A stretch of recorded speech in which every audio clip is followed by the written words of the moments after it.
Hey, what's up everybody? This is my first how-to, so bear with me. Just gonna get right to the basics here.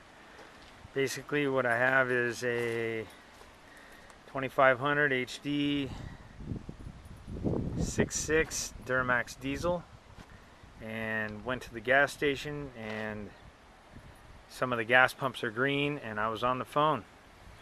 So I boneheaded and added 8 gallons to the 15 I had of gasoline, and now I gotta get it out of there and see if I can get this thing running. Alright, well, for starters, everybody knows what those marks are in front of your car or truck. That means you got towed home. So I ended up towing it home. It died on idle, wasn't driving, only drove about a mile, and when it was idling it just slowly stopped.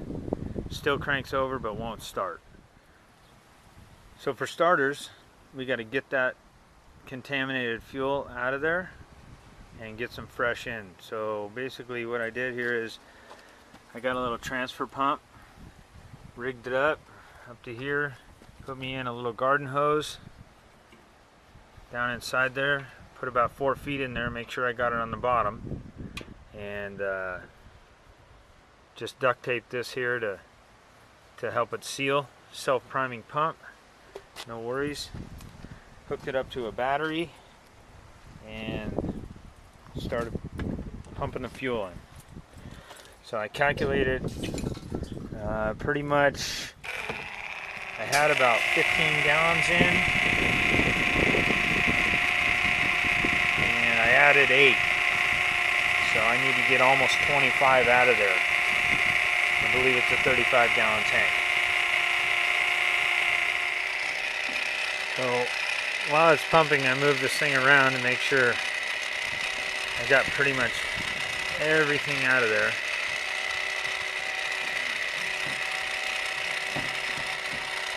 You can even hear the tank, it sounds empty. That's looking good. I pulled out 25 full gallons. Alright, let's close it up for now. And now we got to deal with the fuel lines and the fuel filter. Alright, well, there's the fuel filter. There's your bleeder valve and your prime pump. This is basically on the passenger side. Everybody says pull that panel out and go in through there. It's the easiest way to do it. We're going to give it a go. Alright, so basically I didn't pull the bolts out on the very bottom. Left those in. I just pulled this down out of the way, unhooked these. There we go. Now you can see your fuel filter. Much easier.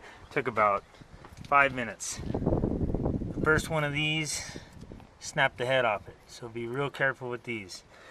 I used the screwdriver, got in there, pushed it up a little bit, then a pair of scissors, and just got in there and real easily popped those things up. They popped right out.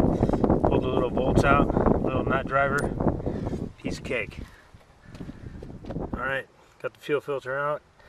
Everybody online says these things are really delicate, so it's hard to do with the channel locks, so I just used a pipe wrench so it fits perfectly over that. No worry about slippage or anything. Came easily out. This thing's really hard to prime. A horrible position for that primer switch, so I just used like a paint stick as an extension. Got it in there and just pumped that thing. I pumped it about 25 or 30 times without the filter and trying to get everything out of the lines.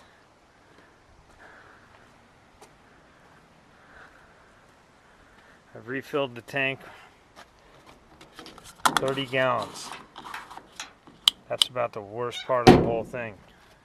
30 gallons in gas cans. Fun. Okay, I got my new fuel filter.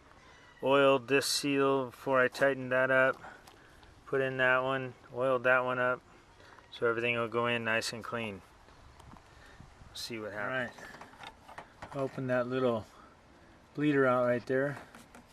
Pump that prime about I don't know, it was probably 40 times or so to fill up that fuel filter.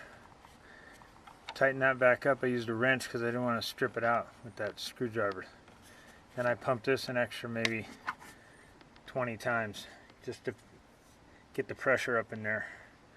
And I think it's about all we can do. Let's go crank it over, see what we got. Alright, here goes nothing. Turn the key on.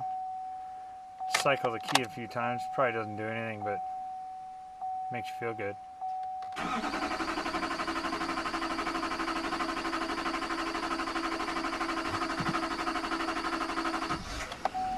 Stepped the gas pedal to the floor, and right when I did, the thing fired like a champ.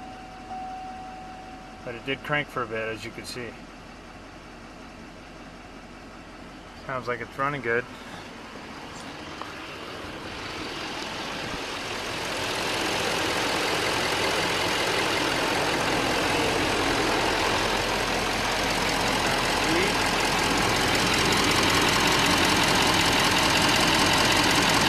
Leaks up there.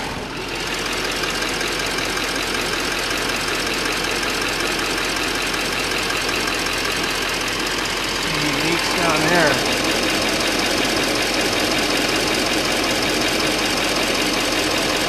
I always want to double check it.